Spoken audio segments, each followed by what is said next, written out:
I'm glad to have you here. Follow my story until the end and comment the city you're watching from. I need to know I'm not alone in this. They looked me straight in the eye and said, "We're too busy for your drama, Mom. Handle it yourself." My own children, the ones I raised, sacrificed everything for put through college on a librarian's salary. They couldn't spare 15 minutes to let me share the grief of losing my only sister to cancer. So I did exactly what they told me to do. I handled it myself. I revised my entire will without breathing a word to anyone.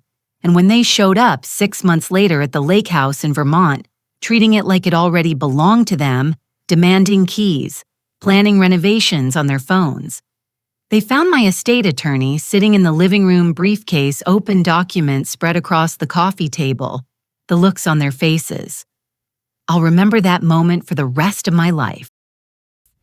But I'm getting ahead of myself. Let me take you back to where this really started. Because this isn't just a story about inheritance. It's about the moment I finally looked in the mirror and saw what I'd become and what I'd created. My name is Barbara, and I'm 72 years old. I've lived in Connecticut my whole life in a small town called Millbrook, where everybody knows everybody's business. I raised 3 children as a single mother after my husband Thomas passed away when I was 45. I worked as a school librarian for 33 years before I retired, and I thought I'd done everything right. That Tuesday morning in March, I was sitting in my kitchen, the same kitchen where I'd packed thousands of school lunches, helped with homework until midnight, nursed sick kids, through chicken pox and broken hearts. The morning sun came through the curtains Thomas had hung 30 years ago, the ones I couldn't bring myself to replace. I'd been awake since 4 a.m., staring at my phone, working up the courage to make the call. My sister Patricia had been diagnosed with stage 4 pancreatic cancer 3 days earlier. Stage 4. The doctor had said it so matter-of-factly, like he was reading from a grocery list. Stage 4 pancreatic cancer. We can make her comfortable. But Patricia was only 67, just 5 years younger than me. We'd been inseparable our whole lives. Growing up in Hartford, we'd shared everything, closed secrets, dreams. When Thomas died, Patricia had driven from Boston every single weekend for 6 months, holding my hand while I cried, helping with the kids, making sure I ate. And now she was dying. I needed to talk to someone. I needed my children. I picked up my phone and called Jennifer first. She's 48 now, my eldest. Sharp as a tack works in finance in Boston. She'd always been the responsible one, the achiever. Straight A's, full scholarship to Boston University MBA from Wharton. I was so proud of her. The phone rang once, twice, 3 times. Mom. Jennifer's voice was clipped, rushed. I could hear traffic in the background, the click of her heels on pavement. I'm literally about to walk into a meeting. What's up? My throat tightened. Jennifer, honey, I really need to talk. It's about Aunt Patricia. Can it wait? This is a really important presentation. Like really important. We're pitching to a client that could save my division. I closed my eyes. She's very sick, honey. The doctor said, Mom. Jennifer's voice had that edge to it, the one that meant she was out of patience. I'm walking into the building right now. I'll call you this weekend. Okay, I promise. I really have to go. Jennifer, please just... The line went dead. I sat there for a full minute, phone still pressed to my ear, listening to the silence. The kitchen clock ticked. Outside, I could hear Mrs. Chen next door starting her car for work. I told myself Jennifer was just stressed. Work pressure. The finance world was cutthroat. She'd call back.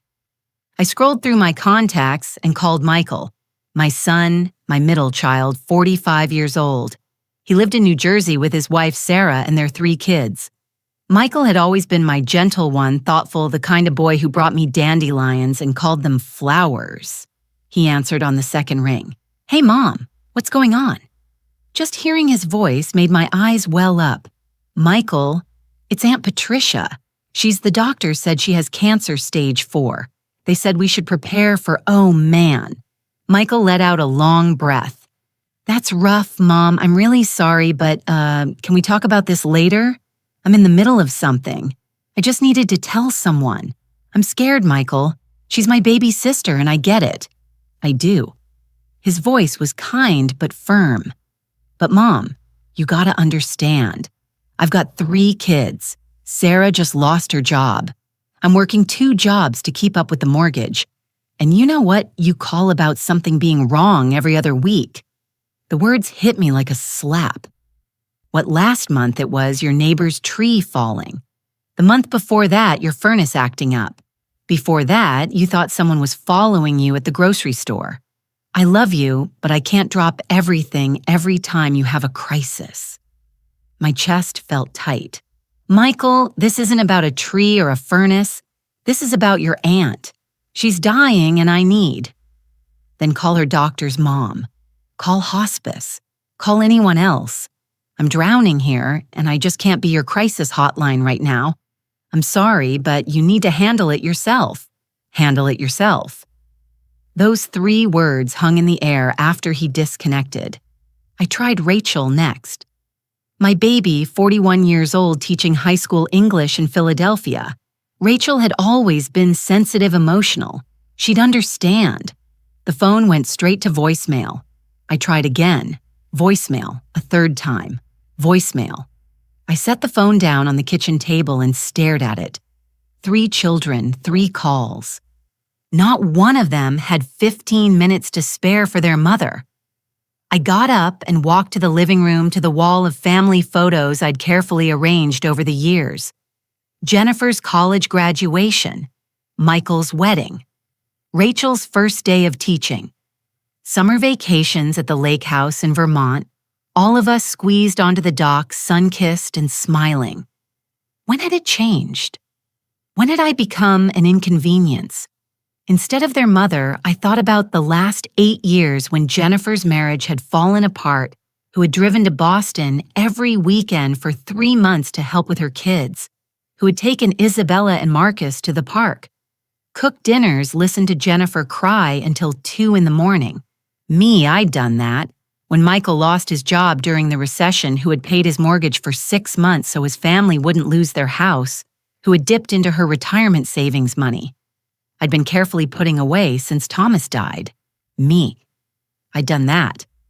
When Rachel had her breakdown during her first year teaching, completely overwhelmed and spiraling into depression, who had taken a leave of absence from work to stay with her, who had sat with her through panic attacks, driven her to therapy appointments, held her hand until she found her footing again.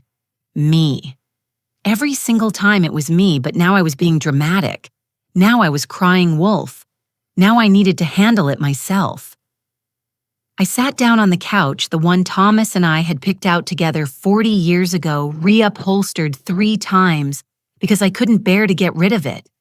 And I cried, not quiet, dignified tears, ugly, gasping sobs that shook my whole body. I cried for Patricia, for the time we were losing. I cried for myself, for the loneliness that had been building for years. But mostly I cried because I finally understood something I'd been avoiding for a long time. I had failed as a mother, not because I hadn't loved them enough or sacrificed enough. I'd failed because I taught them all the wrong lessons. I taught them that love was transactional, that every gift, every sacrifice, every act of service came with an invisible price tag, that my worth as a mother was measured in what I could do for them, not in who I was, and they'd learned the lesson perfectly. Around noon, I finally pulled myself together enough to wash my face and make tea. I was standing at the kitchen counter when my phone buzzed. A text from Rachel. Sorry I missed your calls. Crazy morning. Everything okay? I stared at the message. Everything okay? Like she couldn't take 2 minutes to actually call and ask. I typed back, Aunt Patricia has stage 4 cancer. The 3 typing dots appeared, disappeared, appeared again. Oh no, that's awful. I'm so sorry, Mom. Sending love, like a greeting card. like a Facebook post. I set the phone down and didn't respond. That night, I couldn't sleep. I kept thinking about Michael's words. You call about something being wrong every other week. Was that true? Had I really become that person? I got up around 2 a.m. and went to my home office, the small second bedroom, where I'd kept all my records since Thomas died.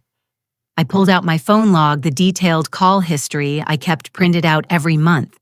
It was an old habit from my librarian days, keeping records of everything. I went through the last 6 months of calls with my children.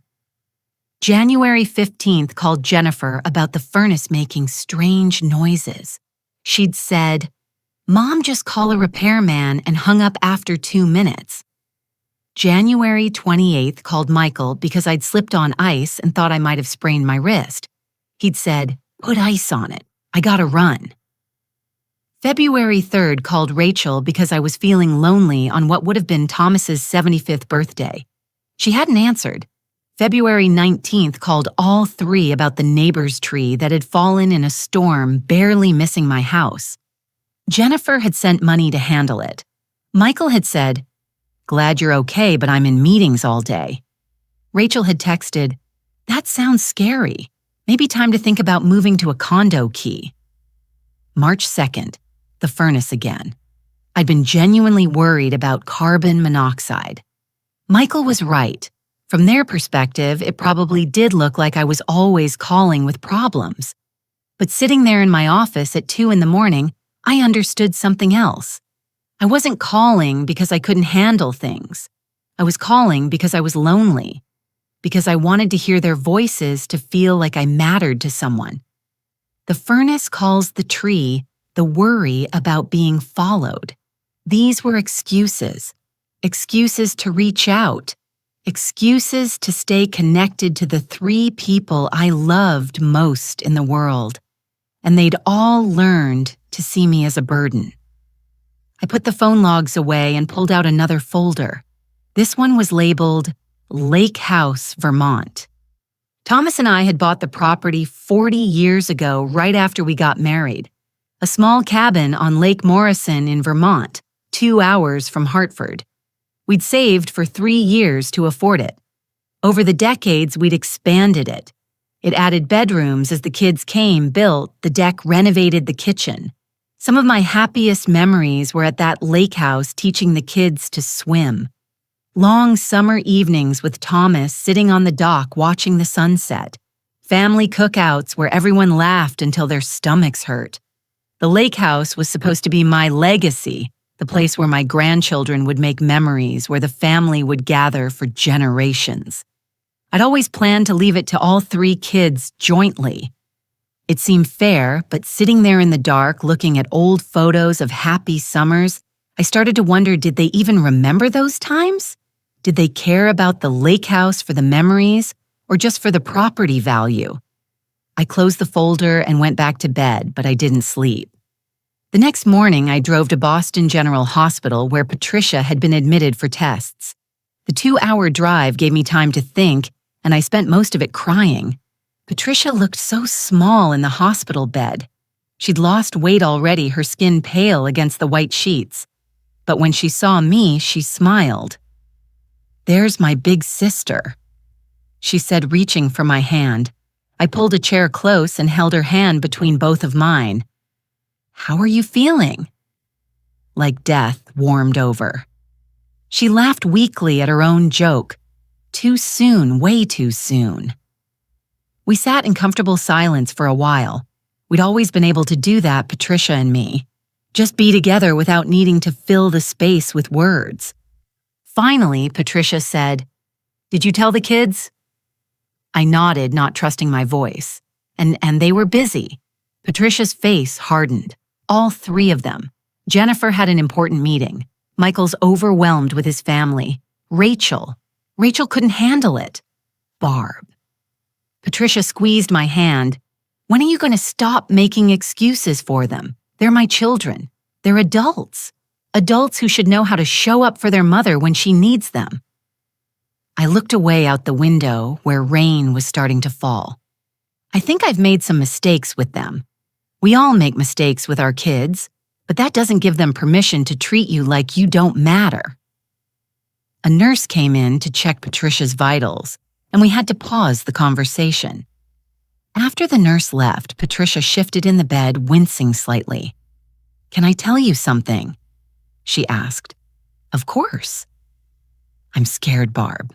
Not of dying exactly, but of leaving Emma alone. Of not being there to see Lily grow up." Oh, Emma was her daughter, 42, and recently divorced, raising an 8-year-old on her own. Emma's strong. You raised her right. I made different choices than you did. Patricia's voice was soft. After the divorce, I told Emma the truth that her father was an alcoholic, that the marriage was toxic, that love shouldn't hurt. I didn't try to protect her from reality. I felt the criticism like a gentle nudge. Are you saying I protected my kids too much? I'm saying you love them so much that you let them avoid consequences. Every time one of them screwed up, you fixed it. Every time they needed something, you gave it even when you couldn't afford it. You taught them that there would always be a safety net. I was trying to be a good mother. You were a great mother. But Barb, you forgot to teach them how to be good children, how to give, not just take, how to show up not just when it's convenient. I knew she was right. I'd known it for years, but hadn't wanted to admit it. Emma comes to see me every day, Patricia continued. She brings Lily after school. They read to me, tell me about their days. Emma's struggling financially, working 2 jobs, barely keeping her head above water, but she's here. I know your kids are comfortable, successful, and they can't spare 15 minutes for a phone call. We sat with that truth between us. Finally, I said, what do I do? You decide what you want the rest of your life to look like, and then you make it happen. You're 72, not 92. You could have 20 more years ahead of you. Do you want to spend them begging for scraps of attention from people who don't value you? They're my children, Patricia. I can't just stop loving them. I'm not asking you to stop loving them. I'm asking you to start loving yourself, to set boundaries, to stop accepting behavior you wouldn't tolerate from anyone else just because they share your DNA. She closed her eyes, suddenly tired. Promise me something, Barb.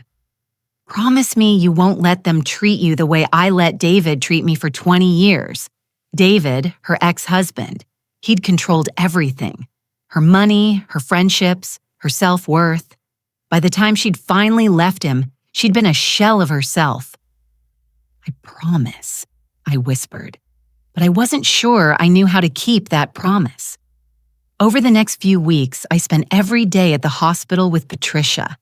Emma was there too, working her schedule around hospital visits, bringing Lily when she could. Emma and I had always been close, but during those weeks, we bonded in a way we never had before. She was 37, exhausted from juggling 2 jobs in single parenthood, but she showed up every single day. One afternoon, while Patricia was sleeping and Lily was doing homework in the corner of the room, Emma and I went to the cafeteria for coffee. How are you holding up? I asked her. Emma stirred sugar into her coffee, slowly considering the question. I'm terrified. Mom is my best friend. I don't know how to do life without her. She's so proud of you, you know. She talks about you all the time. I'm a divorced single mom working as a waitress and a dog walker. Not exactly the success story she probably hoped for. You're raising a beautiful, smart daughter. You show up for the people you love. You're exactly the success story she hoped for. Emma's eyes filled with tears. Aunt Barb, can I ask you something? Anything. Where are your kids?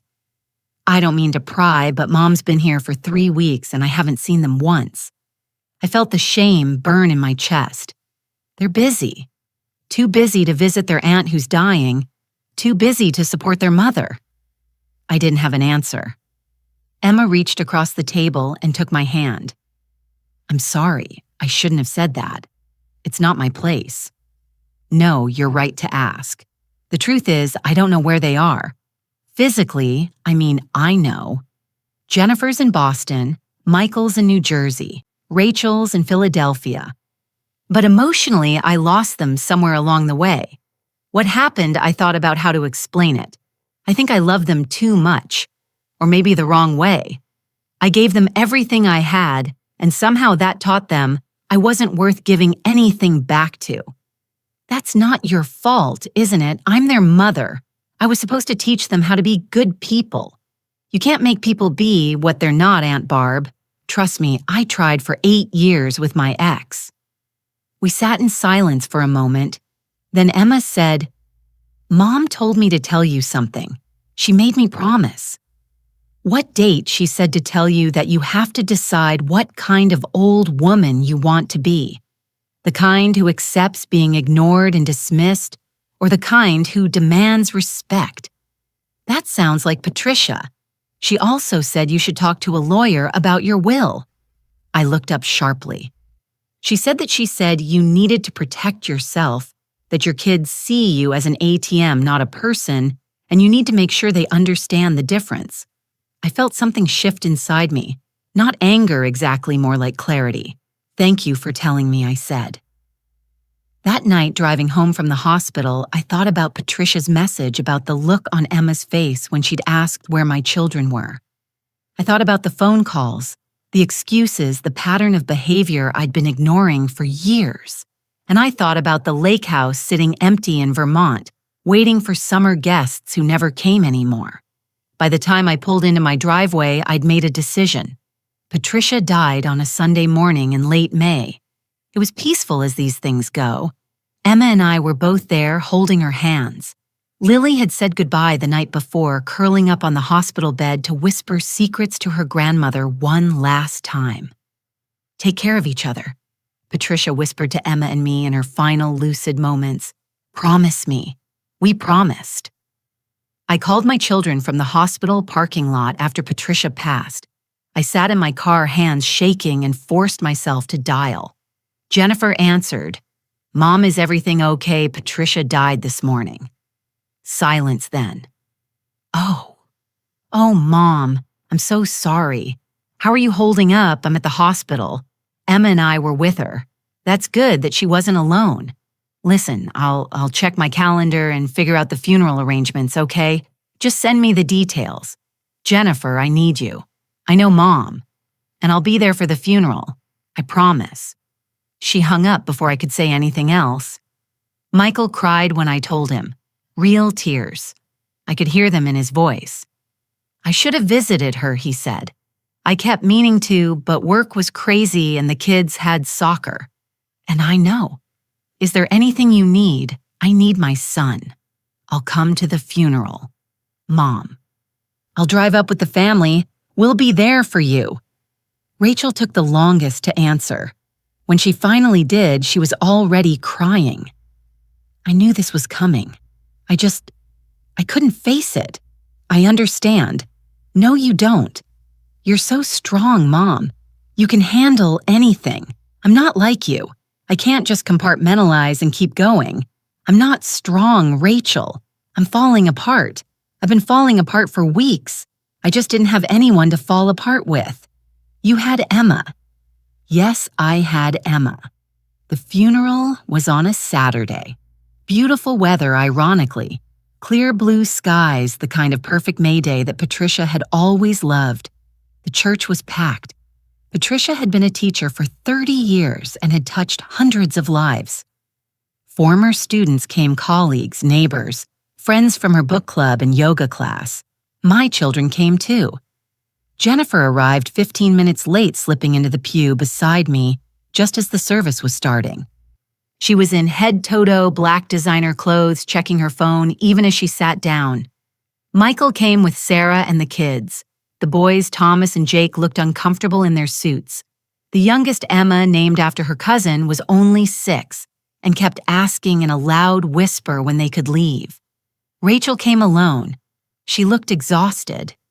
Dark circles under her eyes, her hands shaking slightly. She hugged me before the service started, and I felt how thin she'd gotten. "Are you okay?" I whispered. "Just tired. Work is overwhelming this year." During the service, I kept glancing down the pew at my children.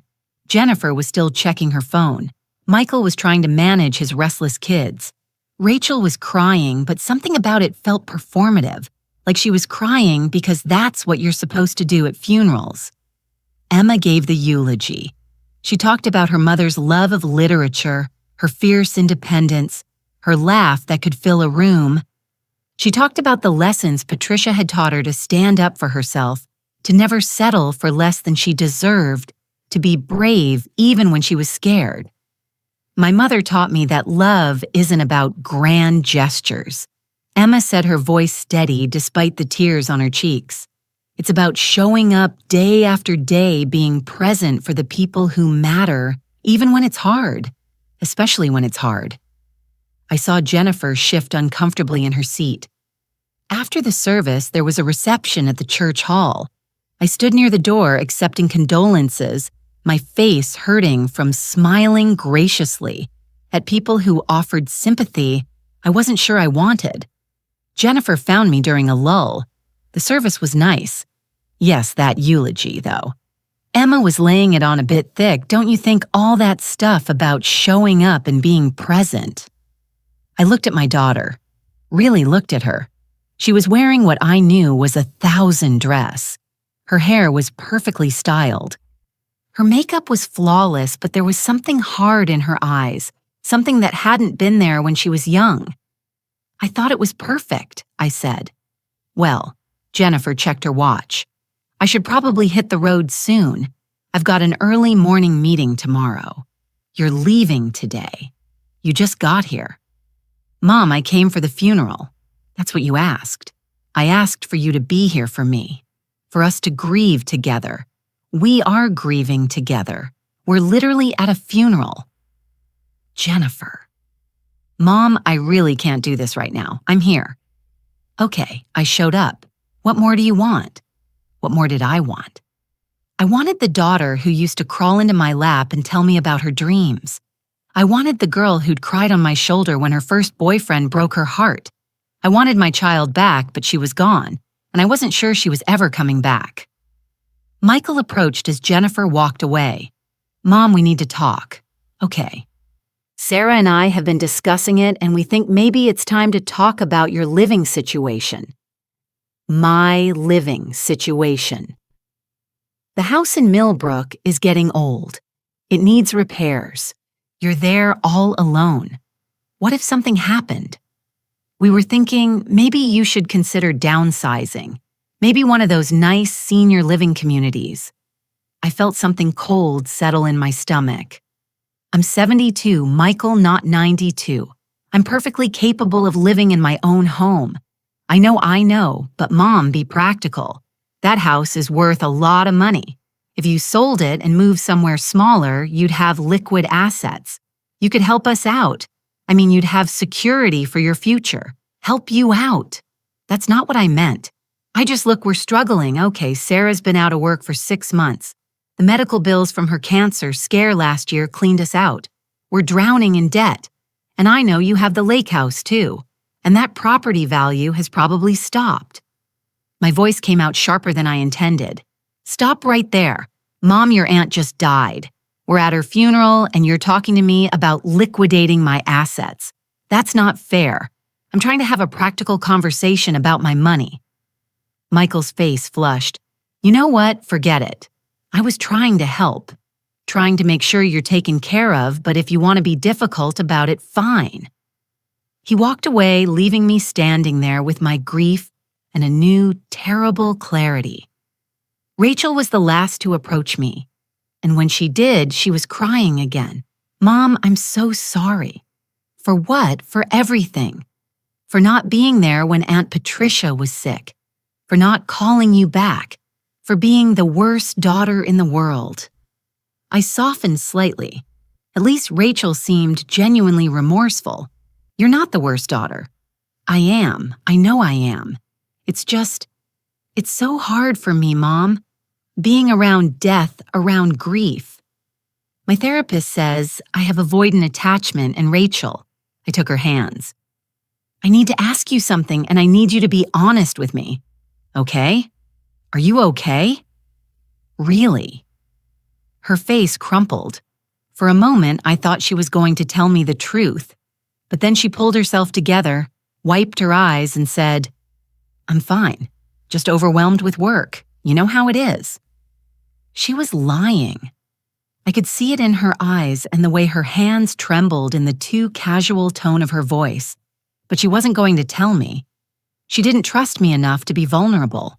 None of them did. After everyone had left, Emma and I stayed behind to clean up the church hall. Lily was asleep in one of the pew benches, exhausted from the emotion of the day.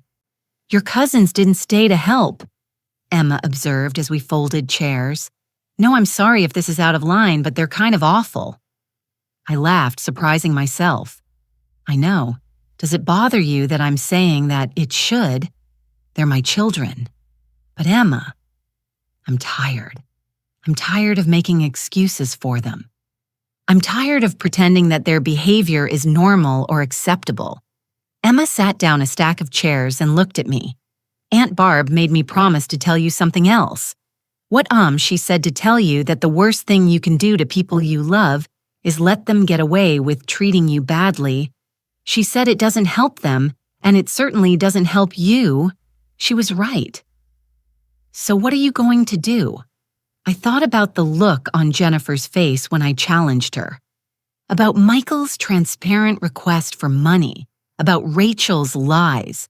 I'm going to do what your mother told me to do, I said. I'm going to protect myself. The Monday after Patricia's funeral, I called David Morrison.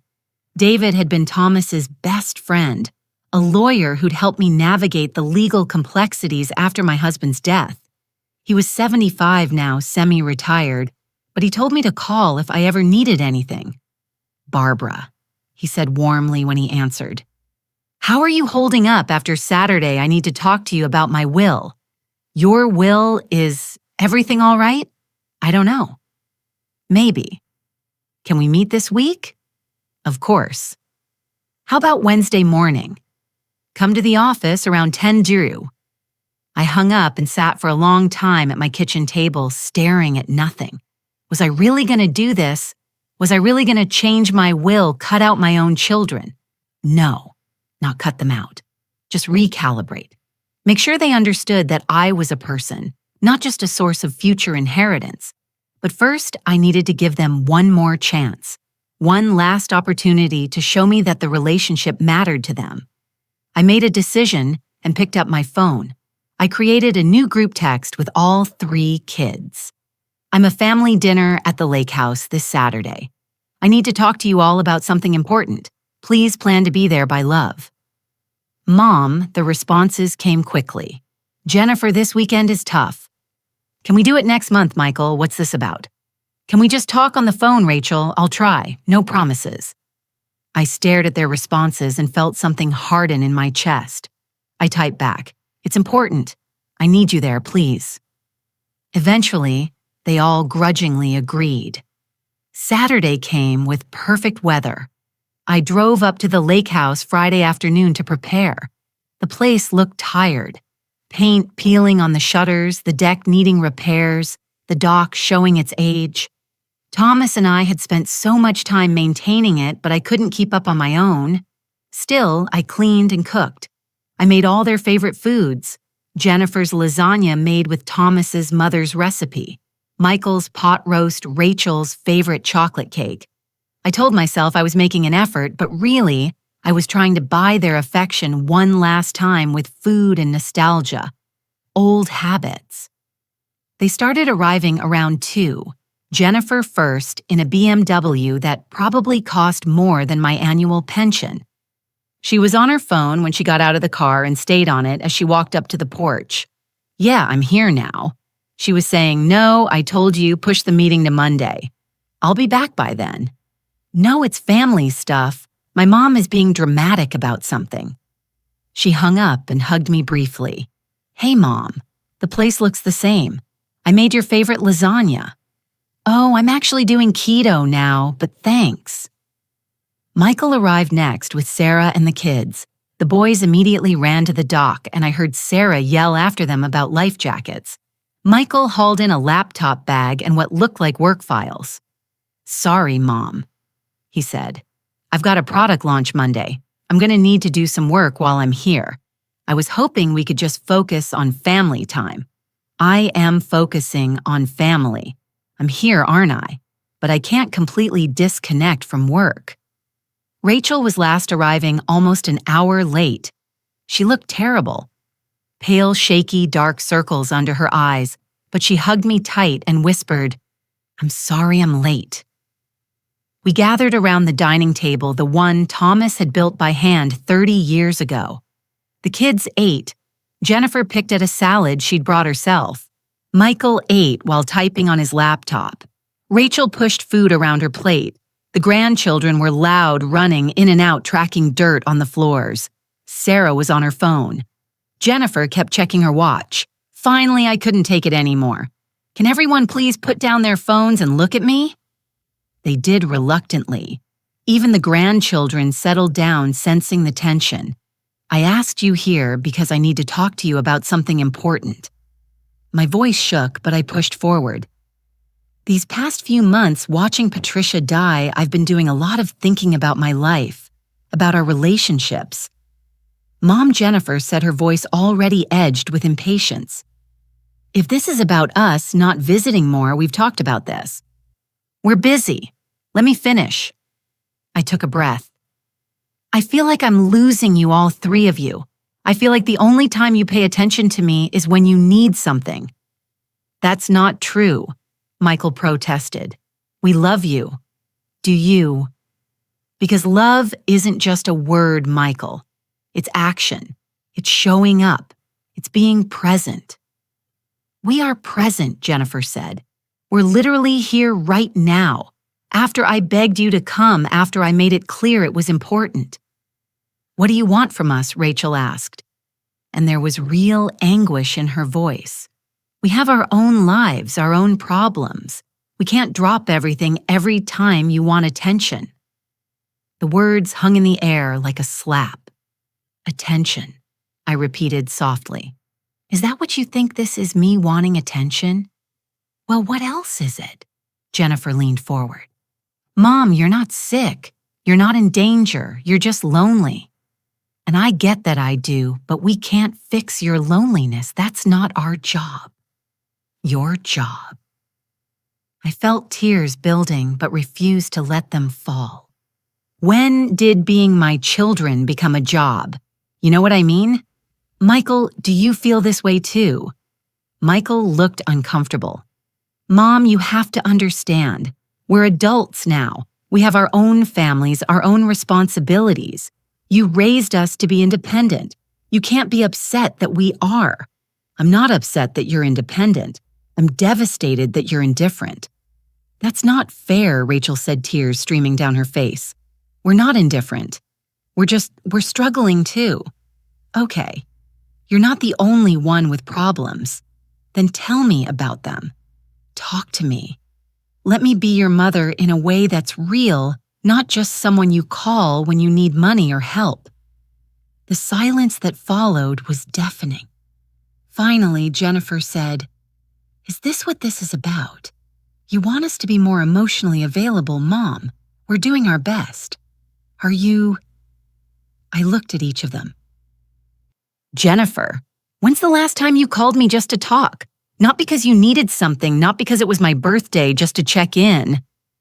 Jennifer's face flushed. "I don't know. I'm busy. Michael." "When's the last time you came to visit without immediately starting a conversation about my finances or suggesting I downsize?" Michael looked away. "We worry about you." "Rachel, when's the last time you were honest with me about what's really going on in your life?" Rachel's face crumpled. I can't talk about it. Why not?" "Because you'll make it about you. Because every time I try to tell you I'm struggling, you make it about how you're suffering. Because I'm suffering. Because I can't be vulnerable with you without feeling guilty." The truth of her words hit me like a physical blow. "Oh my God," I whispered. "Is that how you all feel?" The silence was my answer. I stood up from the table, my legs shaking. I need a minute. I walked out onto the deck, gulping air, trying not to collapse under the weight of what I just learned. They were right, at least partially. I had made their problems about me.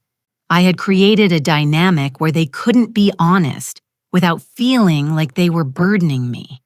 And in doing so, I'd driven them away, but that didn't excuse their behavior, their casual cruelty, their dismissiveness, their reduction of me to a source of guilt and future inheritance. Sarah joined me on the deck. She'd been quiet during the whole exchange. "Barbara," she said gently, "can I say something, please? You're right that they should treat you better. But Rachel has a point too. The dynamic you've created, it's toxic for everyone. I know. What are you going to do about it?" I looked out at the lake, at the water. Thomas and I had loved so much. "I don't know." Sarah put a hand on my shoulder. "For what it's worth, I think you deserve better. And I think they need to learn that." Back inside, I could hear my children talking in low voices. I caught fragments. Being so dramatic, knew this would happen, just needs attention. I walked back in and they fell silent. "I think you should all leave," I said quietly. Jennifer stood up. "Mom, we just got here. I asked you here because I wanted to reconnect to try to rebuild what we've lost, but I can see now that you don't want that.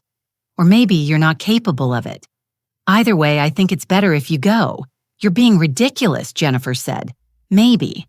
But this is my house and I'm asking you to leave." Michael stood slowly. "Mom, let's not do this. Let's just Michael." I looked at my son. "Do you want to be here?" He hesitated. "I want to fix this. That's not what I asked. Do you want to be here right now with me, or would you rather be home working on your product launch?" The pause before he answered told me everything. "Get out," I said softly. "All of you." They tried to protest, but I was done. I walked to the front door and opened it standing there while they gathered their things and their children. Jennifer stopped in front of me. "You're going to regret this." "Maybe. But right now, I regret trying so hard for people who don't try back." After they left, I stood in the middle of the empty lake house and cried. Not gentle tears, gut-wrenching sobs that shook my whole body, but underneath the grief, there was something else. Relief and a cold, hard determination. I picked up my phone and called David Morrison. "David, I need to move up our appointment. Can you meet me tomorrow?" "Of course." "Is everything all right?" "No, but it will be." Sunday morning, I met David Morrison at his office. It was a small practice in downtown Millbrook, the kind of place where the receptionist knew everyone's name and kept candy in a dish on her desk. David was waiting for me in his office, a room lined with law books and family photos. He'd known Thomas since college. He'd been the best man at our wedding. "Barbara," he stood and hugged me. "Sit down. Tell me what's going on." I sat in the leather chair across from his desk and found I didn't know where to start. "Take your time," he said gently. So I told him everything about Patricia's diagnosis and death, about the phone calls my children didn't answer, about the funeral where they showed up late and left early, about yesterday's disaster at the lake house. When I finished, David was quiet for a long moment. "What do you want to do?" he finally asked. "I want to change my will." "Are you sure decisions made in grief can sometimes—" "I'm not grieving, David. Or rather, I am, but not just for Patricia. I'm grieving for the relationship I thought I had with my children, the relationship that never actually existed." He pulled out a legal pad. "All right, let's talk about your current will. Everything's split 3 ways. The lake house goes to all 3 of them jointly. My savings retirement accounts the house in Millbrook all divided equally. And you want to change that?" How I took a breath. "I want the lake house to go to Emma, Patricia's daughter." David's pen paused. "Your niece." "Yes. She loved that place growing up. She and Patricia spent every summer there with us. And more importantly, she's shown me more care in the past 3 months than my own children have in 3 years. What about your children's inheritance? This was the hard part. I want to set up charitable trusts. The library system where I work the Cancer Research Foundation, treating Patricia scholarships for single mothers. And your children receive enough that they can't claim I forgot them. $5,000 each, and one of Thomas's possessions that meant something to them. David set down his pen. Barbara, I have to ask this. Are you doing this to punish them or to protect yourself? The question hit harder than I expected. I thought about it for a long moment. Both, I admitted, but mostly I'm doing it because they've shown me who they are and I believe them. They could challenge this. I know. That's why I need your help to make sure they can't win. David nodded slowly. We'll need documentation, a cognitive assessment to prove you're of sound mind, video testimony explaining your reasoning, and we should document their behavior texts, voicemails, anything that shows a pattern. I have phone logs going back years. I have the text messages from yesterday. I can get the documentation. Barbara David leaned forward. Once we do this, there's no going back. Even if you change your mind later, this will damage your relationship with your children. The relationship is already damaged, David. They just don't know it yet. Over the next 3 weeks, I worked with David to build an ironclad will. The cognitive assessment was done by Dr. Helen Park, a neuropsychologist David had worked with before. She put me through a battery of tests, memory, reasoning, problem solving.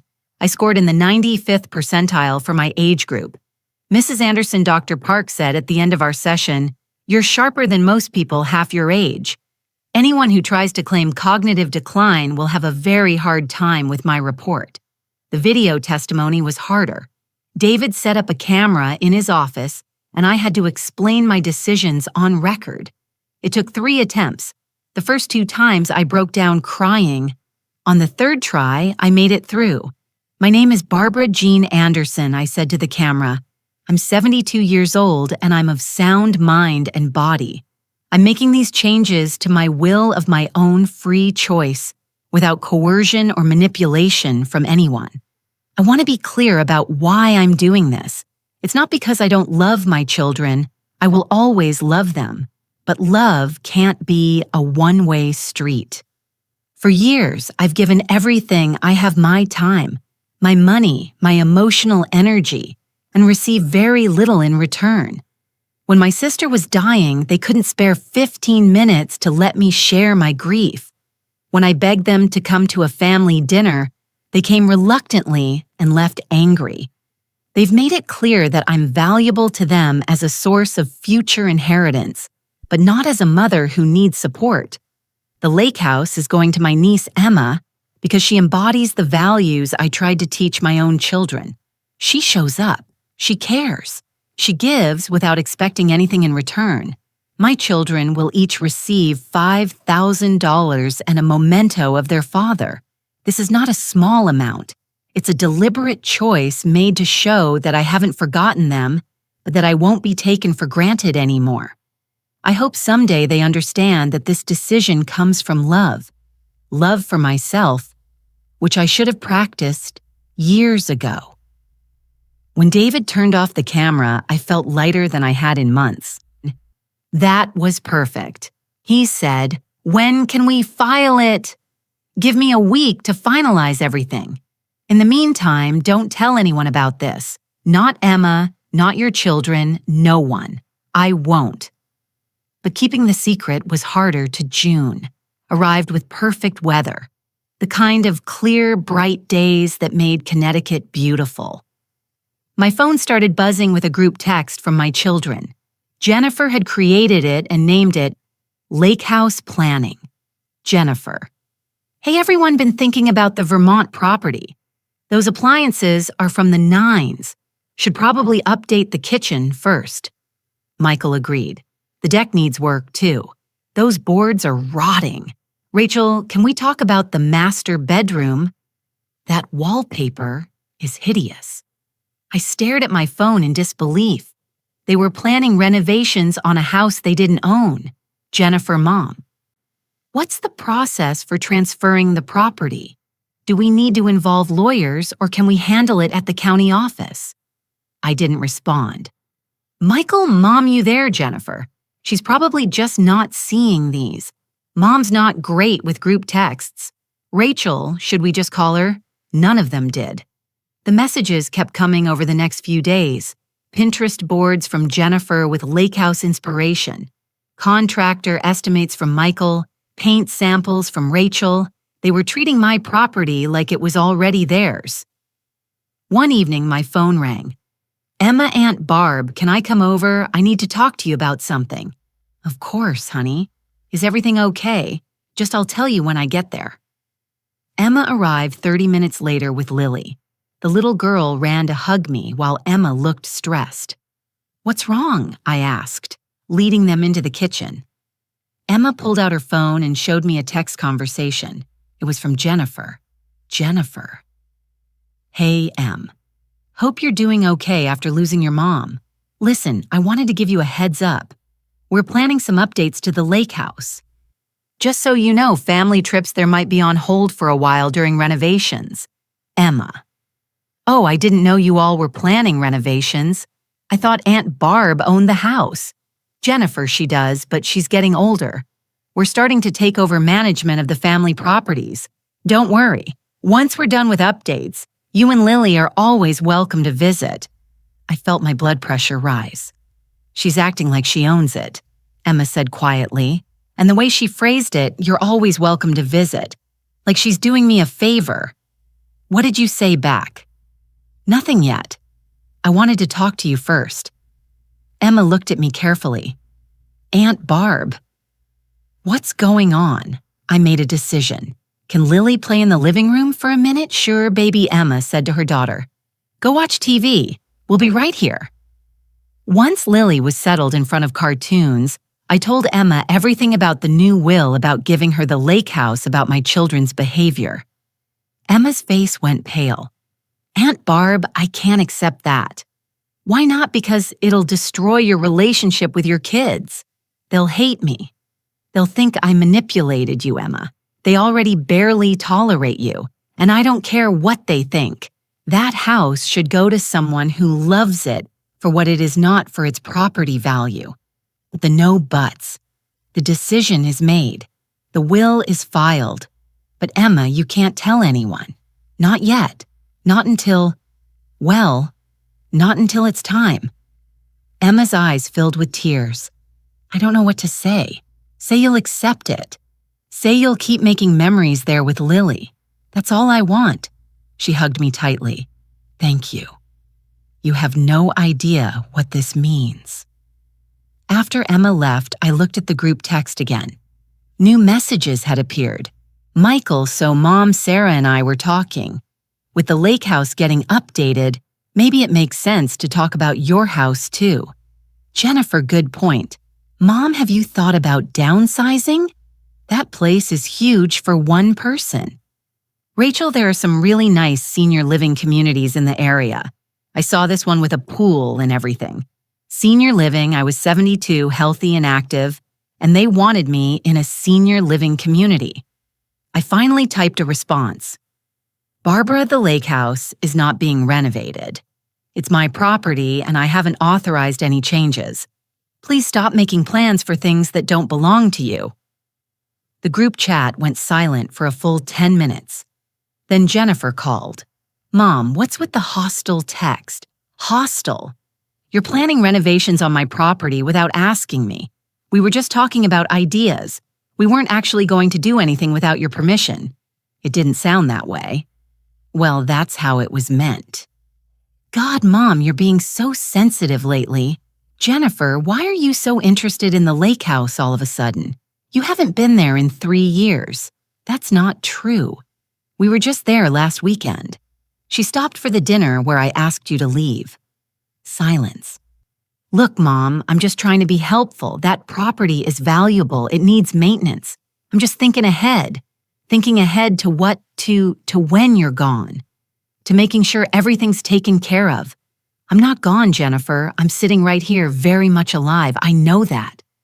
Jesus, why are you making this into such a thing? Why are you treating my death like a business opportunity? That's not what I'm doing. But it was exactly what she was doing. We both knew it. I hung up. July came with a heat wave, the kind of oppressive, humid heat that made even breathing feel like work. I was carrying laundry down to the basement when it happened. One moment I was on the stairs, the next I was falling, tumbling my arm, hitting the concrete floor hard. The pain was immediate and intense. I lay there for a moment, stunned, before I realized I couldn't move my left wrist without agony shooting up my arm. I managed to pull myself up with my right hand and made it to my phone. I should have called 911. Instead, I called Jennifer. No answer. I called Michael. Mom, I'm in the middle of something. Can I call you back? I fell down the basement stairs. I think I broke my wrist. Oh, okay. Can you drive yourself to the hospital? Michael, I can barely move. Right. Okay. Call 911. I'll try to get there as soon as I can. He hung up. I called Rachel. Voicemail. I sat on the basement floor, cradling my injured wrist, and started to laugh. It wasn't funny, but I couldn't stop laughing. Finally, I called Emma. She answered on the first ring. Aunt Barb, hi. Emma, I had a fall. I think I broke my wrist. I don't want to bother you, but I'm on my way. Don't move. I'm calling 911 right now. Emma got to my house before the ambulance. She must have driven 90 an hour from Boston. She found me still in the basement, and I watched her face go white. Oh my God, Aunt Barb. She knelt beside me carefully. The ambulance is coming. Just hold on, I'm fine. It's just my wrist. You're not fine. You're sitting on a concrete floor and you're pale as a ghost. The ambulance arrived. The EMTs were kind professional. They stabilized my wrist and loaded me onto a stretcher. Is there someone who can meet you at the hospital? One of them asked. I'm coming, Emma said immediately. At the hospital, X-rays confirmed what I'd suspected. Fractured wrist, clean break. They put me in a cast and gave me pain medication. Emma stayed the entire time. She held my good hand during the X-rays. She argued with the insurance company about coverage. She filled my prescriptions and drove me home. Where are your kids? She finally asked as she helped me into bed. Busy, Aunt Barb. Michael said he'd try to come. Jennifer and Rachel haven't called back yet. Emma's face hardened. They know you're in the hospital, I assume Michael told them. She pulled out her phone and stepped into the hallway. I could hear her talking, her voice angry but controlled. When she came back, she said Michael didn't tell them. He forgot. It's fine. It's not fine. Emma's voice cracked. You could have been seriously hurt. You were lying on that basement floor for who knows how long and your own children. Emma, please. I'm too tired to be angry right now. She took a breath, visibly calming herself. Okay, I'm sorry, but I'm staying tonight. Don't even try to argue. I didn't have the energy to argue. Emma slept on my couch. I heard her checking on me every few hours, making sure I was okay. The next morning, Jennifer finally called. Mom, Michael just told me you were in the hospital. Why didn't you call me? I did call you. You didn't answer. Well, you should have left a message. Jennifer, how bad is it? Do you need me to come? I looked at Emma, who was making me breakfast in my kitchen. Emma, who had dropped everything to be here. Emma, who had stayed all night. No, I said, I'm fine. Emma's here. Oh, well, good. I'm glad Emma could help. I've got this huge presentation today, but I can probably come this weekend if you need me. Don't bother. Mom, don't be like that. I would have come if I'd known it was serious. How serious does it need to be, Jennifer? What? How serious does something need to be before you actually show up? Silence. You know what Jennifer said finally? I was going to take time out of my day to come check on you, but if you're going to be ungrateful about it, forget it. She hung up. Michael came that afternoon. He brought flowers and looked genuinely worried. "Mom, I'm so sorry I forgot to tell the girls. I got caught up with work and it's fine, Michael. It's not fine. You could have been really hurt." He sat down heavily in the armchair. "Sarah's upset with me. She says I'm a terrible son. You're not a terrible son, I feel like one." He looked at me and I saw real pain in his eyes. When did I become this person? When did I start treating my own mother like she's an inconvenience? It was the first honest thing he'd said to me in years. "I don't know," I said quietly. "But Michael, I enabled it. I let you treat me this way because I was afraid of losing you. I'm as much to blame as you are. No, that's not, it is. I taught you that I would always be there no matter what, that you could take and take and take and I would never stop giving. That's not love, that's enabling." Michael was quiet for a long time. "What do we do now?" he finally asked. "I don't know, but something has to change." He left an hour later. I could see the wheels turning in his head, but I didn't know if anything would actually change. Rachel came the next day. She brought soup and wine and sat on the edge of my bed crying. "I'm the worst daughter in the world." She sobbed. "Rachel, no, I am. You were hurt and I didn't even know. I didn't even check my phone because I've been so wrapped up in my own problems." "What problems?" She looked at me with red, swollen eyes. "I can't talk about it." "Why not?" "Because if I tell you, you'll want to fix it and you can't fix it. No one can fix it. Try me." Rachel shook her head. "I can't. I can't." She stayed for 30 minutes crying intermittently, then left, saying she had to get back to Philadelphia for work. After she left, Emma came back. She'd gone home to get Lily from a neighbor and brought the little girl with her. Grandma Barb Lily ran to the bed carefully mindful of my cast. "Mama said you got hurt. Just a little hurt. I'm okay now. I made you a picture." She held up a drawing of a house by a lake. "It's our special house. Our special house. The lake house that would someday be hers." I pulled Lily into a gentle hug and looked at Emma over the little girl's head. "Thank you," I mouthed. Emma just nodded. A week after the fall, I was sitting in my living room when David Morrison called. "Barbara, I need to tell you something." "What's wrong?" "I got a call from an attorney representing your daughter Jennifer.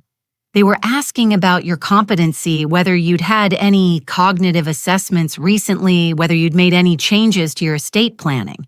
My blood went cold. "What did you tell them?" "Nothing. Attorney-client privilege." "But Barbara, they're building a case. They're going to try to have you declared incompetent. Can they do that? They can try.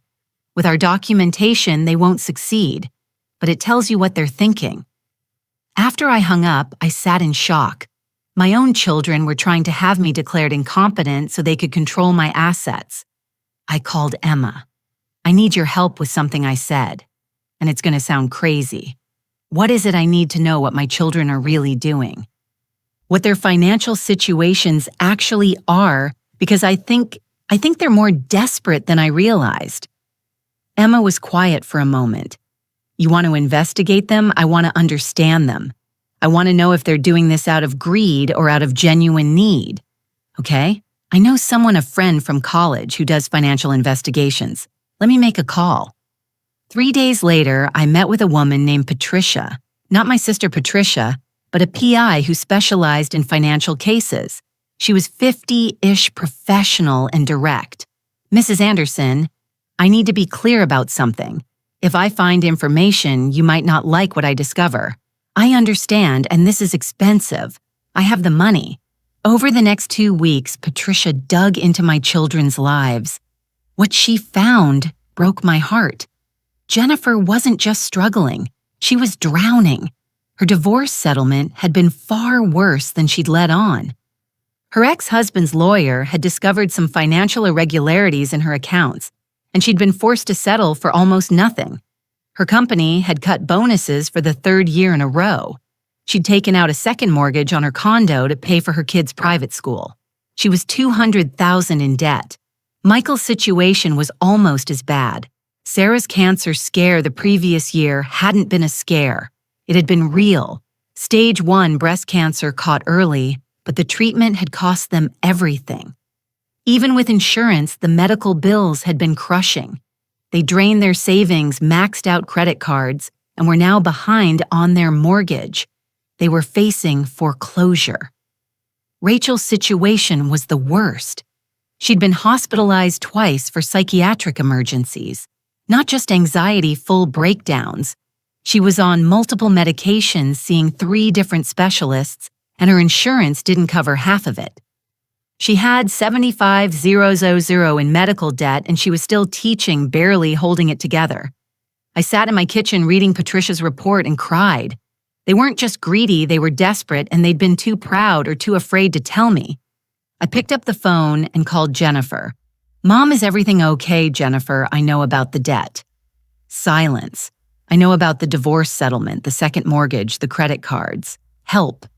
Her voice was barely a whisper. "It doesn't matter how, Jennifer. Why didn't you tell me?"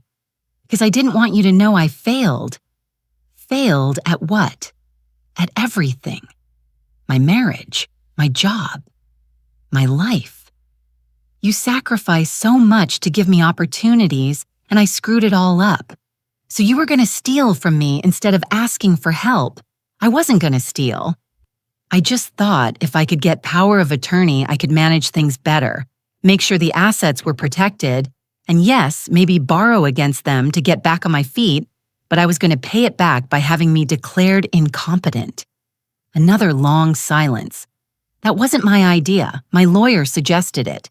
He said it was the only way to get control before you did something rash. Something rash like what I don't know.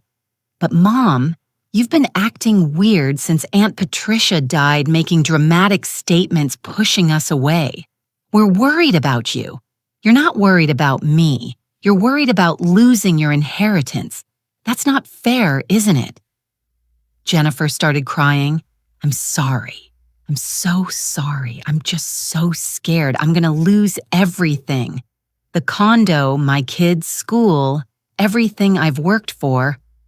My heart broke for her, but it didn't change what she'd done. "Jennifer, if you just asked me, I couldn't. Don't you see, I couldn't come to you like a failure asking for a handout. I'm supposed to be the successful one. You're supposed to be my daughter." I called Michael next. "Mom, I know about Sarah's cancer. I know about the medical bills and the foreclosure." He let out a long, shaky breath. "Helen, why didn't you tell me she was sick? Because you would have insisted on helping. You would have drained your retirement to pay our bills. And I couldn't let you do that. So instead, you were going to manipulate me into signing over power of attorney. I wasn't." He stopped. "Okay, yes, that was the plan.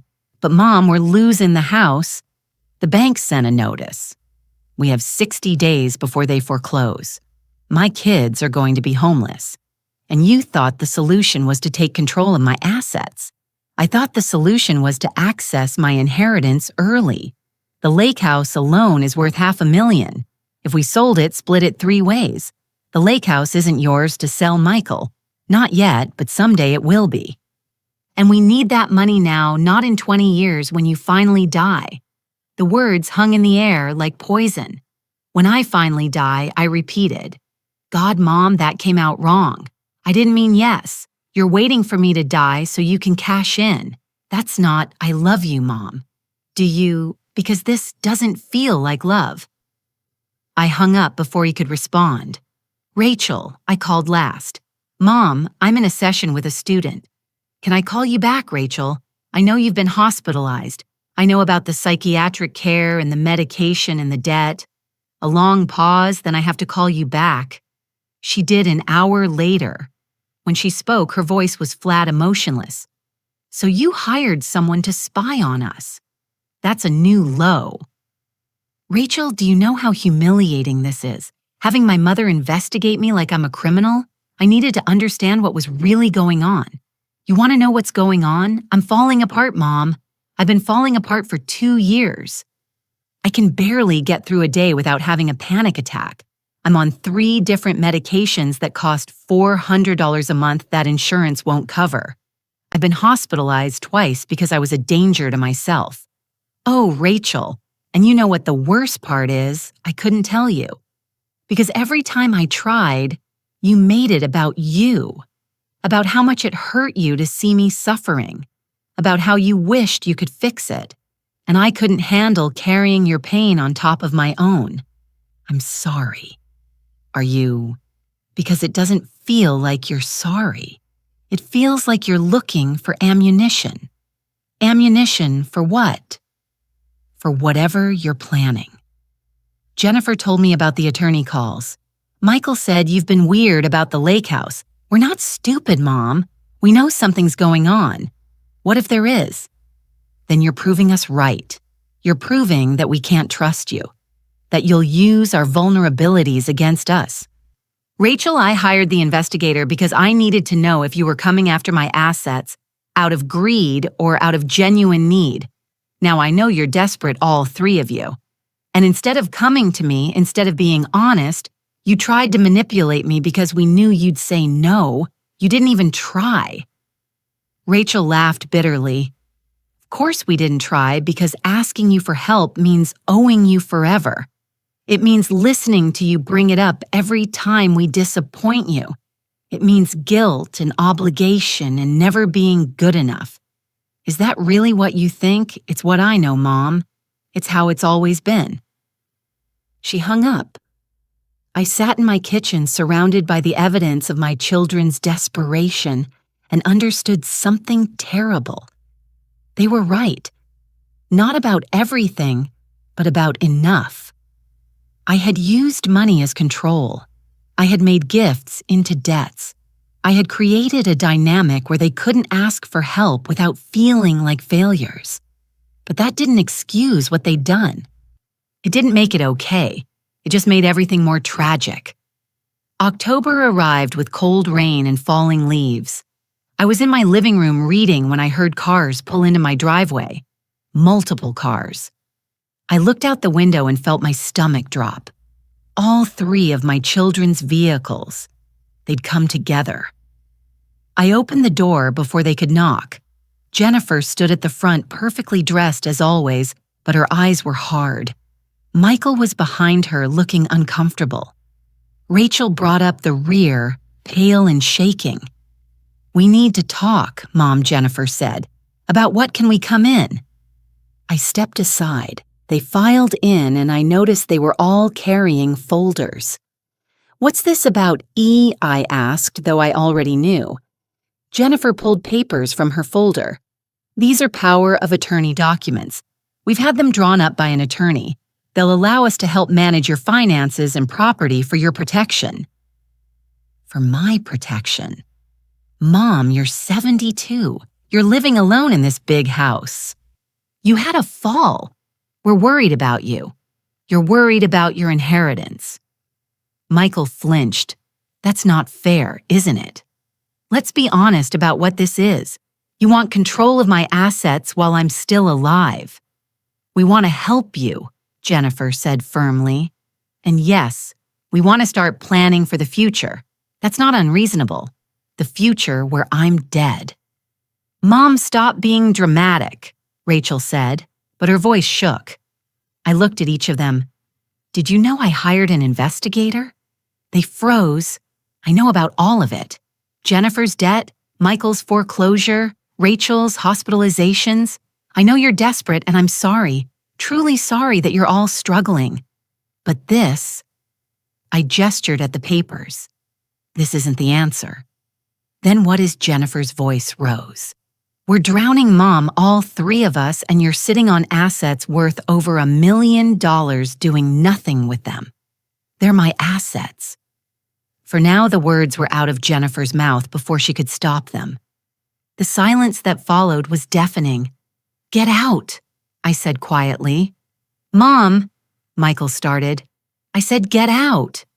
If you don't sign these, Jennifer said, pulling out another document, we're prepared to file a petition with the court.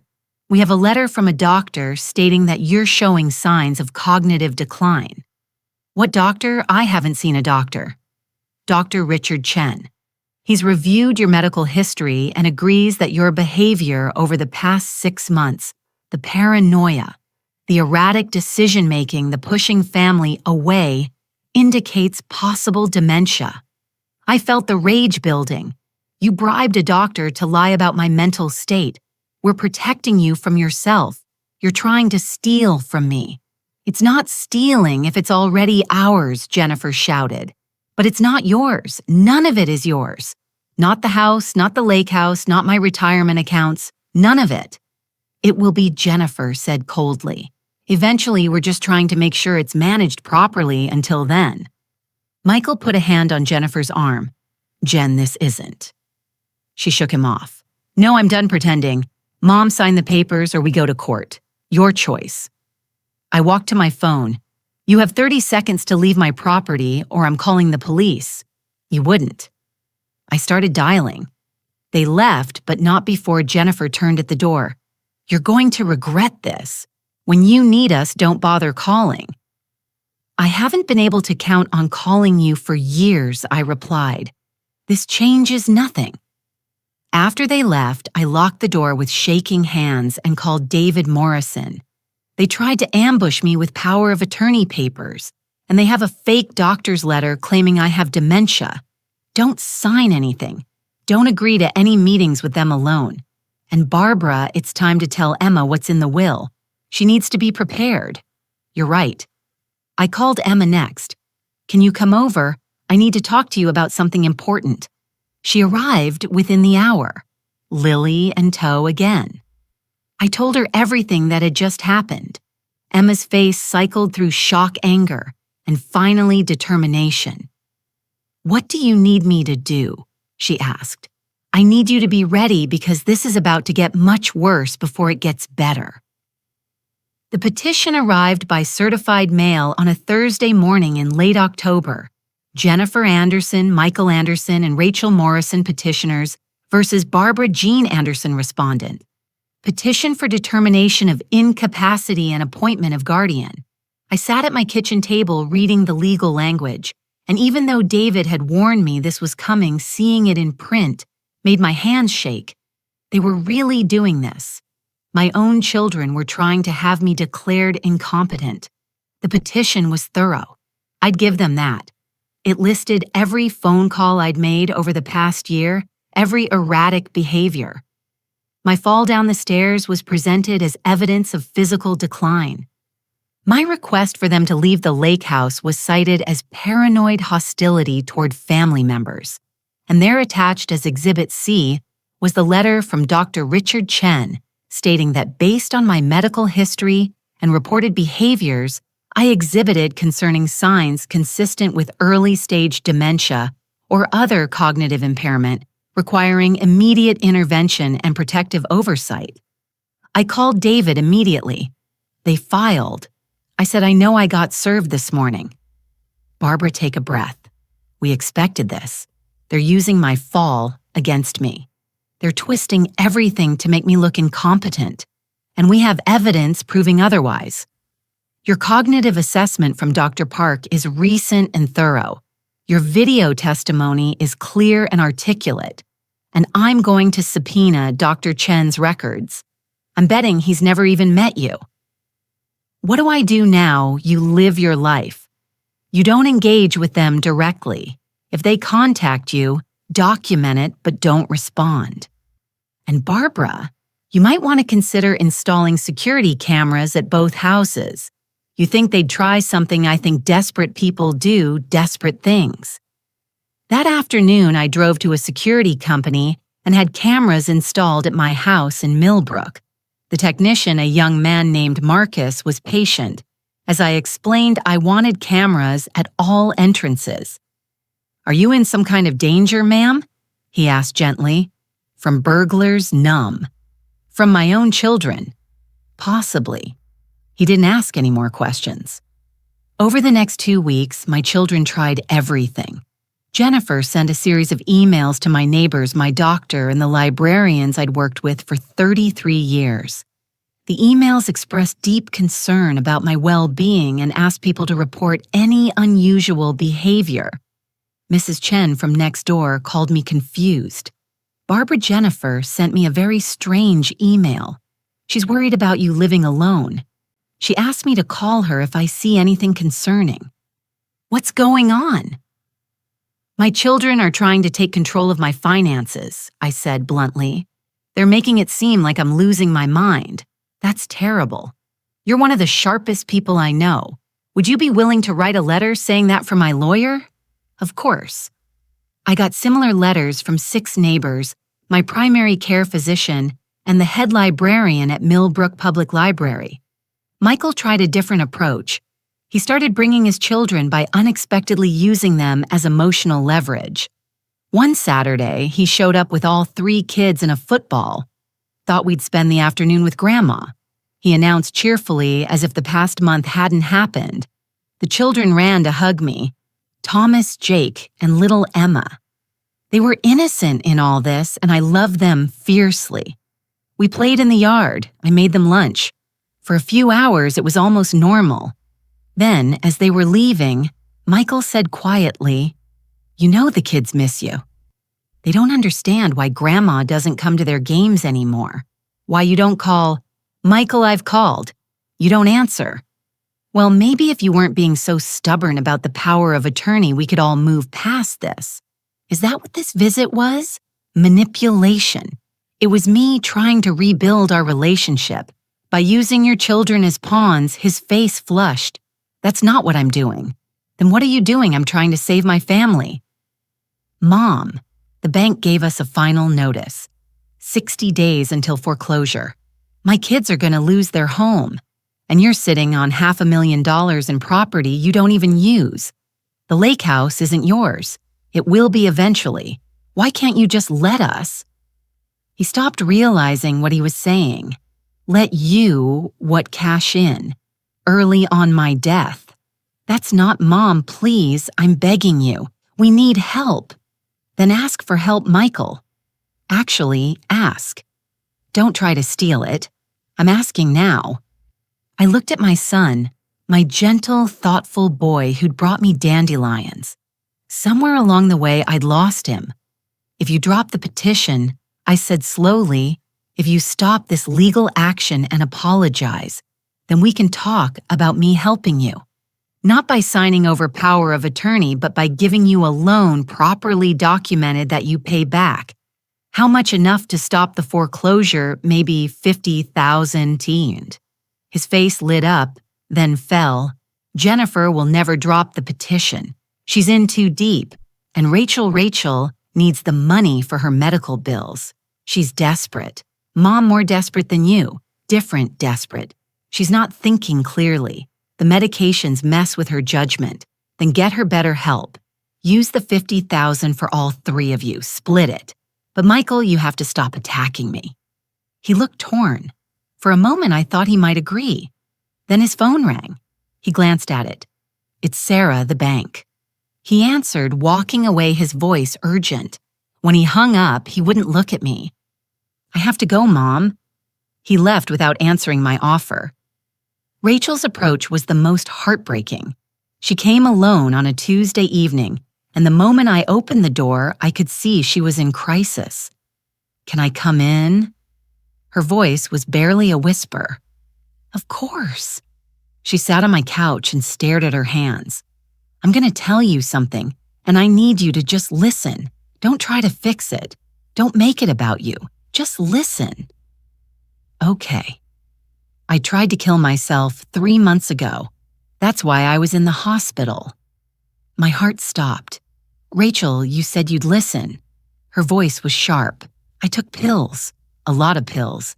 My neighbor found me and called 911. I was in the ICU for 2 days, then transferred to psychiatric care for 2 weeks. I wanted to reach for her to hold her, but she had her arms wrapped tight around herself, a clear signal not to touch. I'm drowning in debt from medical bills, she continued. I'm on medications that cost more than my rent. I can't afford therapy. I can barely afford to eat. And I come to school every day and pretend I'm fine, that I'm capable of teaching teenagers about Shakespeare when I can't even figure out how to stay alive. Tears were streaming down my face. Baby, I'm not telling you this to make you feel guilty. I'm telling you because you need to understand. When Jennifer said we should file that petition, I said yes, because I'm desperate. Not because I want to hurt you, because I literally don't know how else to survive. Why didn't you tell me? Because she finally looked at me and her eyes were wild with pain. Because you would have blamed yourself. Because you would have made it about how you failed as a mother. Because I couldn't handle carrying your guilt on top of my own. I wouldn't have. Yes, you would have. You always do. Everything becomes about you and your feelings and your sacrifice. The words were cruel, but they were true. You're right, I said quietly. You're absolutely right. Rachel seemed surprised. Would I do make things about me? I did raise you to feel guilty for needing things, and I'm sorry. I'm so sorry. She started crying in earnest then. I don't want to fight with you anymore, Mom. I'm too tired. Then don't drop the petition. Let's figure out how to actually help you, not just throw money at the problem. I can't drop it. Jennifer will shill. I don't know what she'll do. What do you mean? Rachel looked away. She's scary when she's angry. She's always been scary. You just never saw it because you were too busy trying to keep everyone happy. Rachel is Jennifer threatening you. Not exactly. But she has this way of making you feel like you'll lose everything if you don't do what she says. Michael's afraid of her too. We both are. I felt something cold settle in my chest. I need you to tell me the truth. Is this petition Jennifer's idea? It was her lawyer's idea, but Jennifer pushed for it. She convinced us you were being irrational, that you'd changed your will or something crazy. That we needed to act fast. There it was. Rachel, I'm going to ask you something and I need you to be honest. If I helped you, if I paid for your treatment, your medications gave you enough to get stable, would you stand up to Jennifer? She was quiet for a long time. I don't know. I want to say yes, but I'm not strong like you. I'm not strong, honey. I'm just old and tired of being walked on. She almost smiled. That's a kind of strength. After Rachel left, I sat in the dark living room and thought about what I'd learned. Jennifer was the ringleader. Michael was conflicted. Rachel was desperate and scared, and I was running out of time. The text came on a Friday in early December from Jennifer. We're coming to the lake house this Saturday. All of us, we need to settle this as a family. Be there at 2 p.m., not a request, a command. I called David immediately. They're forcing a confrontation at the lake house tomorrow. Don't go alone, I'll be there. David, you don't have to. You don't. Barbara. I was Thomas's best friend. I'm not letting you walk into an ambush without backup. I called Emma next. They're coming to the lake house tomorrow for some kind of family meeting. Do you want me there? Yes. But Emma, it might get ugly. I don't care. I'm coming. Saturday morning, I drove to Vermont with a knot in my stomach. The lake house looked beautiful in the winter light snow dusting the roof, the lake frozen and still. David arrived first at 1:30. He sat up in the living room briefcase, open documents organized on the coffee table. Emma came next with Lily, Aunt Barb. Maybe Lily should wait in the car when they arrive, Emma suggested. No, I knelt down to Lily's level. Sweetheart, some adults are going to have a difficult conversation today. It might get loud.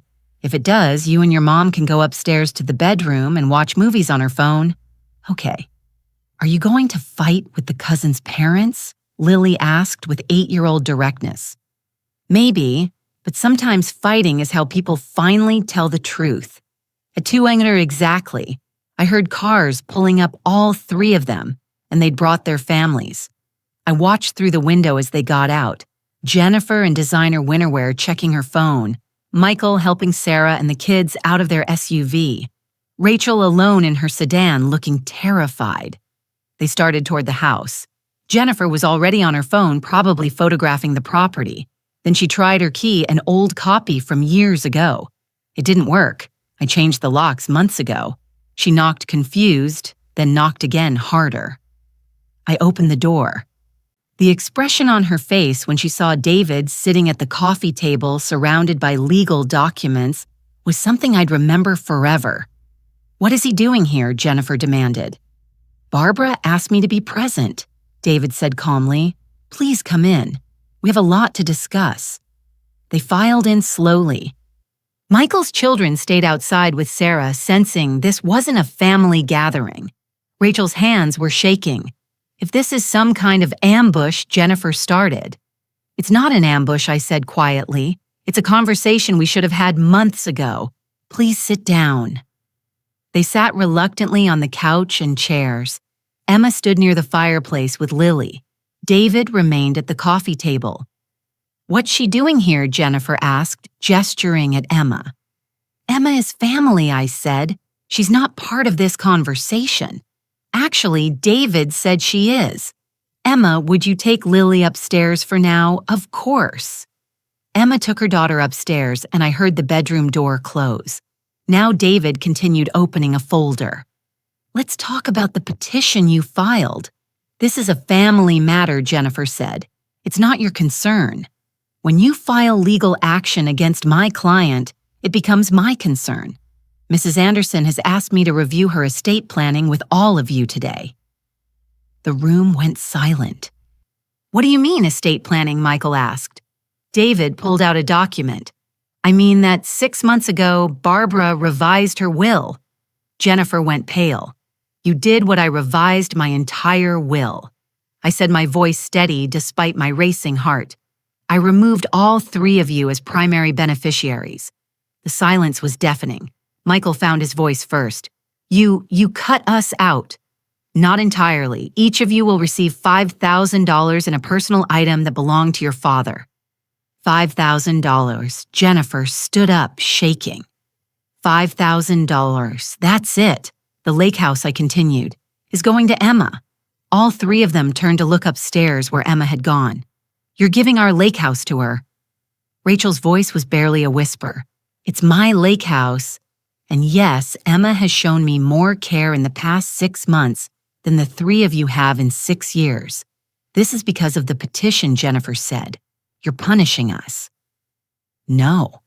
I made this decision in March before you filed any petition. Before you tried to have me declared incompetent. I made it because you showed me who you are. Who we are." Michael's voice rose. "We're your children. You're adults who treat me like an ATM, who couldn't spare 15 minutes when my sister was dying, who showed up at her funeral and immediately started planning how to divide my assets. That's not fair, isn't it?" I looked at each of them. "Tell me I'm wrong. Tell me one of you has called in the past year just to talk, just to see how I'm doing. Not to ask for something, not to complain about your problems, but to actually connect with me." Silence. "The rest of my estate," David said, "is being divided among charitable trusts.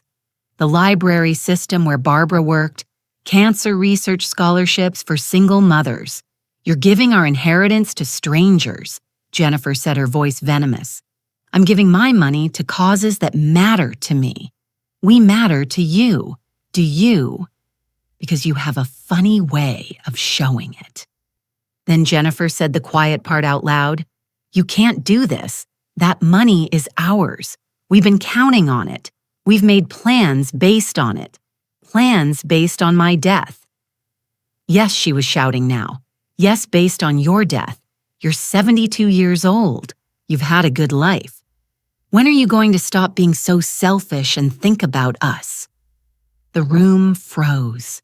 Even Jennifer seemed to realize she'd gone too far. "Did you really just say that Michael asked her? Did you really just call Mom selfish for not dying fast enough?" That's exactly what you said," Rachel whispered. I felt surprisingly calm. This was it. The truth finally out in the open. "You want to know why I changed my will?" I said that. That right there. You don't see me as a person. You see me as an obstacle between you and money, Mom. Michael started. Let me finish. I stood up. I know about all of it. Jennifer's debt, Michael's foreclosure, Rachel's hospitalization. I know you're desperate, and I'm sorry, genuinely sorry that you're all struggling. If you're so sorry, help us, Jennifer said. I tried. I offered Michael $50,000 to stop the foreclosure. He walked away. Michael looked shocked. What I told you, if you dropped the petition and apologized, I would help you. You chose not to. I didn't think you were serious. I was completely serious, but you and Jennifer were too busy trying to steal from me to hear an actual offer of help. David stood up. Let me be clear about something. This will is legal, properly executed in ironclad. Barbara underwent cognitive assessment. She has video testimony explaining her decisions. We have documentation of your attempts to coerce her, including the fraudulent doctor's letter. Fraudulent Jennifer tried to look innocent.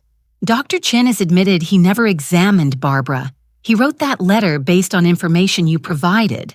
That's fraud, and it could get him disbarred. Jennifer's face went white. However, I said, and everyone looked at me, I'm willing to make you an offer. What kind of offer? Rachel asked. Drop the petition. All of you apologize and agree to attend family therapy with me for 1 year. Family therapy. Jennifer laughed bitterly. You think therapy is going to fix this. I think therapy might help us communicate honestly for the first time in decades. And if you agree, I'll provide financial help. Not by changing my will, but by giving you each what you need right now. How much? Michael asked. I looked at David. He pulled out 3 envelopes. Jennifer $50,000 to address your immediate debt. Michael $50,000 to stop your foreclosure. Rachel $75,000 Susan tolerant for medical care and treatment. Plus, I'll pay for your therapy and medications for the next 5 years. The room was silent except for Rachel's quiet crying. That's Michael did the math. That's almost $200,000. Yes. Why? Jennifer asked suspiciously. What's the catch? The catch is you have to actually work on our relationship. You have to show up to therapy. You have to try. And the will stays the same. Jennifer asked. The will stays the same. The lake house still goes to Emma, but you'll have the resources you need right now. And maybe, we can rebuild something real. Michael was crying. Mom, I don't know what to say. Say you'll try. He nodded. Rachel was openly sobbing now. You'd really pay for my treatment. I'd really pay for it. But Rachel, you have to actually go. You have to take it seriously. I will. I promise I will. All eyes turned to Jennifer. She stood there, arms crossed, face hard. This is manipulation, she said finally. How is offering help manipulation? You're buying our compliance. You're bribing us to pretend everything's okay. I'm not bribing you to pretend. I'm asking you to actually try to fix what's broken. What's broken is that you cut us out of your will for a woman who's not even your daughter. Jennifer pointed upstairs. Emma swoops in at the end of Aunt Patricia's life, plays the devoted niece, and gets rewarded with $500,000 in property. Emma didn't swoop in. She was always there while you were too busy to visit. Because I was working, because I was trying to build a life, and now you're punishing me for it. I'm not punishing you, Jennifer. I'm protecting myself. She laughed harshly. You want to know the truth, Mom? Fine. I hate that lake house. I always have. Dad made us go there every summer, and it was boring, and there was nothing to do, and I was miserable. But I pretended to love it because that's what you wanted. The words hit me like a slap. You hated it. Yes. And Michael did too, probably. We all just pretended because you and Dad were so obsessed with making it our special family place. I looked at Michael. He wouldn't meet my eyes. Is that true? I didn't hate it, he said quietly. But it was more your dream than ours, Mom. I sat down heavily. All those years, all those memories I'd treasured, they'd been pretending. So this is what you really think of me, I said softly, that I forced you to pretend to be happy, that I manipulated you with guilt. Not forced, Rachel said.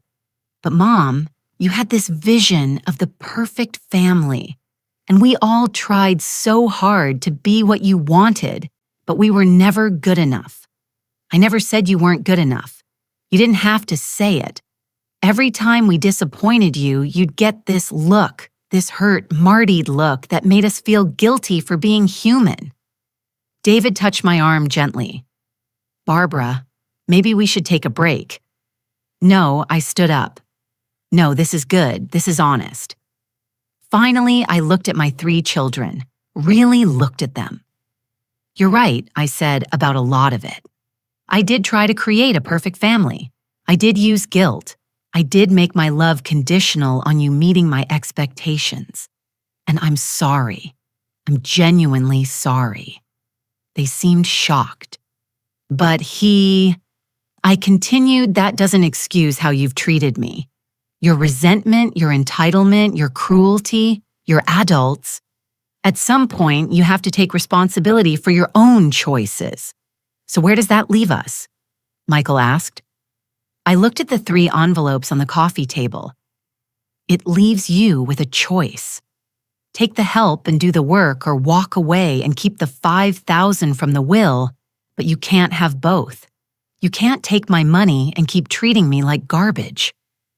Jennifer stared at the envelope with her name on it. I could see the war in her eyes. Finally, she said, what happens if we take the money and don't follow through on therapy? Then I file a civil suit for fraud and recover the funds.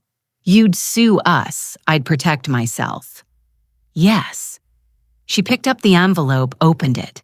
Inside was a check. This is really $50,000. Yes. She looked at me for a long moment. You really would give this to me after everything. I really would, because despite everything, you're still my daughter and I still love you. Her face crumpled. For the first time in years, I saw my little girl under all that armor. I'm sorry, she whispered. I'm so sorry, Mom. I became someone I don't even recognize. I stood and opened my arms. She fell into them, crying like she hadn't cried since she was a child. Michael joined us, then Rachel, and we stood in the middle of the lake house, the place I'd loved, and they'd pretended to love holding each other while we cried. David quietly excused himself to the porch. When we finally separated, Emma came downstairs with Lily. Is everything okay? Emma asked carefully. It's going to be, I said. We sat around the dining table, the one Thomas had built, and talked. Really talked for hours. Jennifer admitted she'd been jealous of Emma. She seemed to have this easy relationship with you. No baggage, no history, just love. It wasn't easy, Emma said quietly. I was terrified every time I came over. Terrified you'd all resent me for being close to Aunt Barb. We did, Jennifer said honestly, but that wasn't your fault, it was ours. Michael talked about the pressure of being the man of the house after Thomas died. I was 18. I didn't know how to be a man. And I felt like I was failing Dad every single day. Your father never wanted you to carry that burden. I said that was my fault. I put it on you. Rachel talked about her mental health struggles, how they'd started in high school, but she'd hidden them. I was so afraid of disappointing you. You'd already lost Dad. I couldn't bear to be another problem. We talked about money, about expectations, about the toxic patterns we'd created together. The lake house should stay with Emma Jennifer said finally, not because we don't want it, but because she deserves it. And honestly, selling it was only ever about the money for us. Thank you, Emma said softly. But Jennifer continued looking at me. I'd like to still visit sometimes if Emma's okay with that. Not to claim ownership, just to maybe make some real memories here. I'd like that, Emma said. Lily would love to have cousins to play with. We talked about therapy. David knew a family therapist in Hartford who specialized in complex family dynamics. We agreed to start in January. Michael brought up the foreclosure. "Mom, I can't take $50,000 from you. It's too much. Michael, do you want to lose your house?" "No, but then take it and pay me back when you can. We'll set up a proper loan agreement, interest-free, no pressure, but official, so you don't feel like you owe me your soul." He nodded, tears in his eyes. Rachel was harder to convince. What if I can't get better? What if therapy doesn't work? Then we keep trying. Rachel, you deserve to be well. Not for me, not for anyone else. For yourself. I don't know if I'm worth the investment.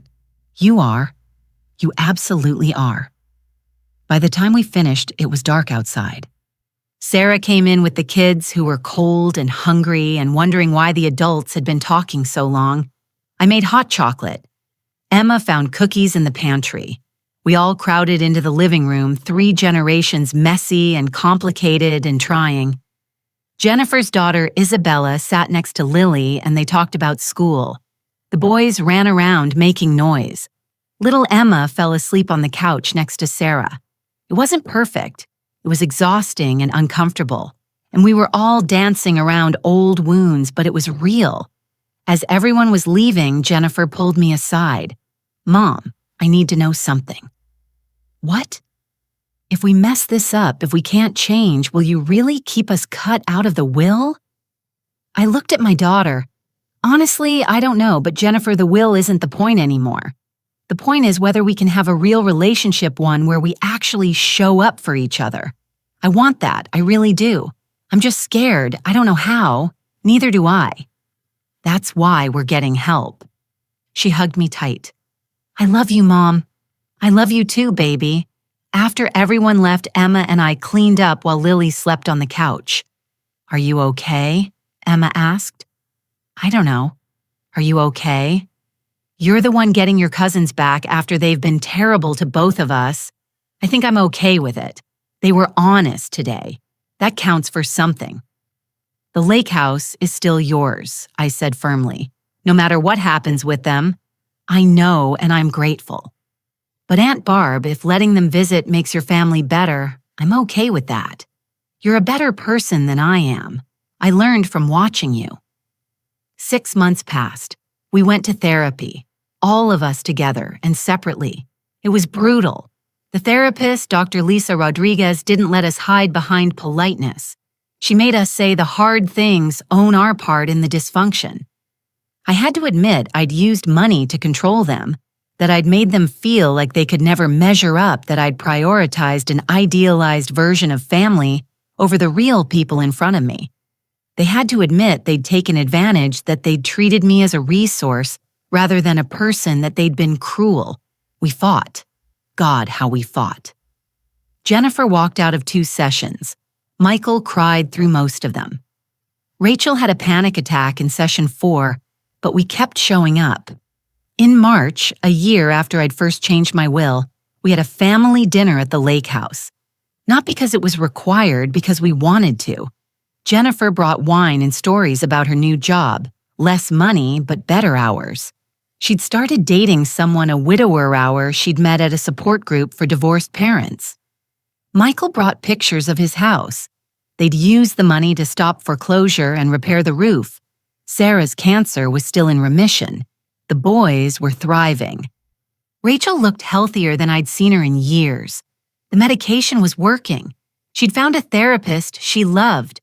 She was teaching summer school and had even started dating. Nothing serious, just coffee with another teacher. Emma and Lily were there too because they were family. We cooked together, told stories, laughed. It wasn't perfect. Jennifer still checked her phone too much. Michael worried constantly. Rachel got anxious, but it was real. After dinner, I found myself on the dock with Emma while the others cleaned up inside. "You did it," Emma said. "You rebuilt your family. We rebuilt it together. It's not the family I imagined when I was raising them. It's messier, more complicated, but it's honest. Are you going to change the will back? I'd been thinking about that. I don't know. Maybe someday. Or maybe I'll adjust it. Give them a bit more, but keep the bulk for charity." The point was never really about the money. What was it about self-respect boundaries teaching them that love isn't about transactions? Did they learn? I watched through the window as Jennifer dried dishes while Michael washed the two of them laughing about something.